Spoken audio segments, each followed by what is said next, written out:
Kakoli Ghosh Dastidar TMC के लोकसभा सांसदों की बागी गुट की नेता, और वो कह रही हैं कि मैं आरजी करके समय से कह रही हूं कि कुछ छुपाने की कोशिश की गई। मतलब वही बता रही हैं कि मेरी नाराजगी पुरानी है।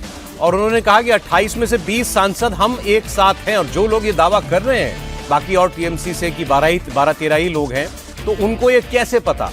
उन्होंने कहा कि मैं चीफ विप हूं, मैं चीफ विप के नाते मैंने ये चिट्ठी 20 सांसदों के दस्ताक्षर की ये स्पीकर को दी है। स्पीकर चूंकि अभी मौजूद नहीं है तो वो जब समय मिलेगा हमको बुलाएंगे। लेकिन उन्होंने कहा कि हमने अपनी तरफ से चिट्ठी दे दी है और 20 सांसद हमारे साथ हैं। वो बड़े साफ साफ इस बात को कह रही हैं।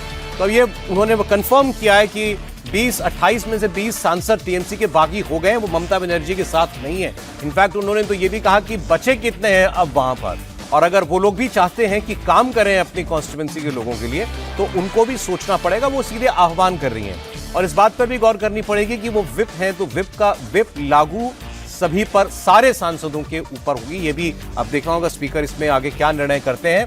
लेकिन ये बड़ी टूट और बहुत बड़ा झटका टीएमसी के लिए उस दिन जब खुद ममता बनर्जी और अभिषेक बनर्जी भी दिल्ली में है और काकोली घोष ने बहुत सारी बातें कही। उन्होंने कहा कि अब अगर हमें काम करना है तो हमें टकराव नहीं चाहिए, इसीलिए अब हम एनडीए का साथ देंगे। उन्होंने ये भी बताया कि बहुत पहले से हमारे खिलाफ एक प्रचार टीएमसी के एक सेक्शन ने शुरू कर दिया था। हमारे पीछे कुछ लोगों को भौंकने के लिए छोड़ दिया जाता था। ममता राज में बंगाल पिछड़ गया, पीछे रह गया। ये भी काकोली घोष जो है वो आरोप लगा रहे हैं और उनकी नाराजगी पिछले काफी वक्त से दिखाई दे भी रही है। जैसे आज सुखेंदु शेखर रॉय हैं राज्यसभा के सांसद, उन्होंने भी इस्तीफा देते हुए यही सारी बातें कही।